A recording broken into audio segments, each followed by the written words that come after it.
Today, I'm going to discuss vectors, which is something with both a magnitude and a direction.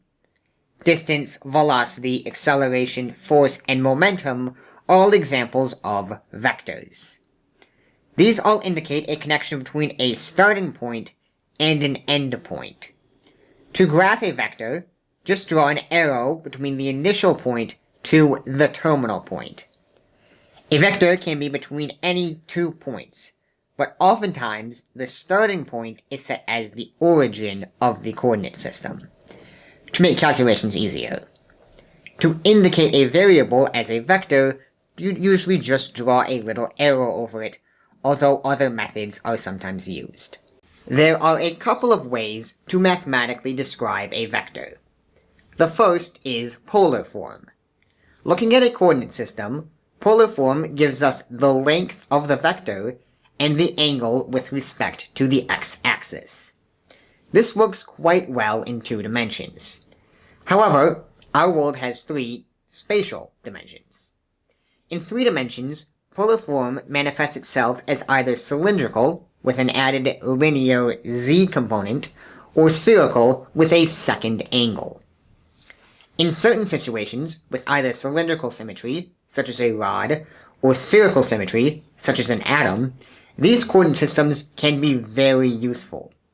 However, I will stick with rectangular coordinates, which involves splitting the vector into its x, y, and z components, as these are easiest to understand vectors. Each component describes how far in each direction the vector goes. For example, the vector 1, 4, 7 moves 1 unit in the x direction, 4 units in the y direction, and 7 units in the z direction. Rectangular form also works in 2 dimensions. In this case, you only have 2 numbers, often x and y. You can use trigonometric functions to convert between polar and rectangular form in 2 dimensions. To get rectangular form, simply take the magnitude times the cosine of the angle to get the x component. To get the y component, multiply the magnitude of the vector by the sine of the angle. To convert to polar form, take the inverse tangent of the y component over the x component to get the angle of the vector. To get the magnitude, use the distance formula. Take the square root of x squared plus y squared. This gives you the magnitude of the vector. An extension also applies to cylindrical and spherical coordinates in 3 dimensions, however, that is getting beyond the point. Now that we've discussed how to describe vectors, we can look at how to manipulate them. Whenever you work with vectors, you need to deal with each component separately. For this reason, and the fact that it works well in 3 dimensions, I will use rectangular form for the rest of the video. First, I should explain how to calculate a vector from 2 points. The first is determining which is your starting point and which is the end point. Then just subtract each component of the first coordinate from the respective component of the second coordinate. If your vector starts at the origin, your job is much easier. The components of your terminal point are also the components of your vector. Now there is another way to write vectors in rectangular form, aside from the x, y, z form I've already shown. This involves writing the magnitude of the x component times I hat for x, plus the magnitude of the y component times j hat for y, plus the magnitude of the z component times k hat for z. The hat just indicates that the variable describes a specific direction of the vector. We can combine vectors through vector addition. This simply involves adding each separate component of the 2 vectors. The graph involves placing the tail of one vector at the tip of the other vector, and drawing a new vector between them.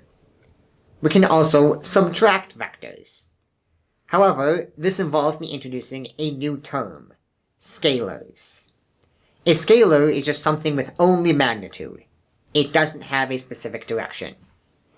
Energy, temperature, charge, mass, volume, and speed, which is the magnitude of velocity, are all examples of scalars. You can multiply a vector by a scalar. For example, if we have the vector 1, 2, 4, and multiply it by the scalar 2, then we get the vector 2, 4, 8. In this case, we just doubled the length of the vector. So to subtract, you simply multiply the appropriate vector by -1, and then add the vectors. Furthermore, by changing the sign of a vector, the graph of the vector now points in the opposite direction. Note that you cannot add a vector and a scalar, because a scalar doesn't have any components. You can only multiply or divide vectors by scalars.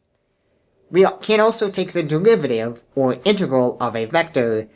Just take the derivative or integral of each component separately and combine them all back into the vector. Notice I didn't mention anything about multiplying or dividing two vectors. Well, that's because it is quite a different process. First off, we can't divide two vectors. It isn't a valid operation. But there are two ways to multiply vectors. The first is using a dot product. For this, we multiply each component of one vector by the respective component of the other vector. We then add together all of these products, giving us a scalar at the end. Now, dot product is useful in finding the angle between two vectors. To calculate this, we need to find the magnitude, indicated by an absolute value symbol, of each vector, which we find using a form of Pythagorean's theorem. We then take the inverse cosine of the dot product over both magnitudes. This will give us the angle between the vectors. We can actually prove this with the law of cosines. We first need to look at the vectors as though they form a triangle. From vector subtraction, we know that this value is u minus v. Next, we apply the law of cosines, giving us u minus v squared equals u squared plus v squared minus 2 times u times v times the cosine of theta. Distributing the u minus v squared, we get u squared minus 2 times u dotted with v plus v squared. This allows us to cancel out the u squared and v squared. We can divide by 2 times u times v to get cosine alone, and taking the inverse cosine, we get a formula for the angle between the vectors. We can also manipulate this equation to see that the dot product is equal to the magnitude of each vector times the cosine of theta.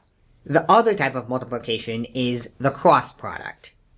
To find this, multiply the y of the first vector by the z of the second vector minus the z of the first vector times the y of the second vector for the x component.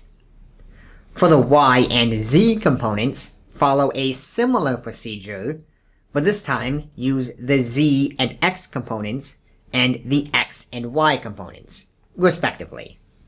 Just pause the video and look at this formula for a better understanding. The cross product gives us the vector perpendicular to the other two. A quick way to just find the direction of the vector is by using the right-hand rule. For this, take your right hand and point your thumb in the direction of the first vector and your other fingers in the direction of the second vector. Your palm will point in the direction of the cross product. Similarly, you can quickly find the magnitude of the cross product by multiplying the magnitude of each vector by the sine of the angle theta between them. It is worth noting that, unlike the dot product, the order of the vectors for a cross product is important. If the vector multiplication order is flipped, your cross product will point in the opposite direction. Nevertheless, hope you learned something, hope you enjoyed it, and see ya.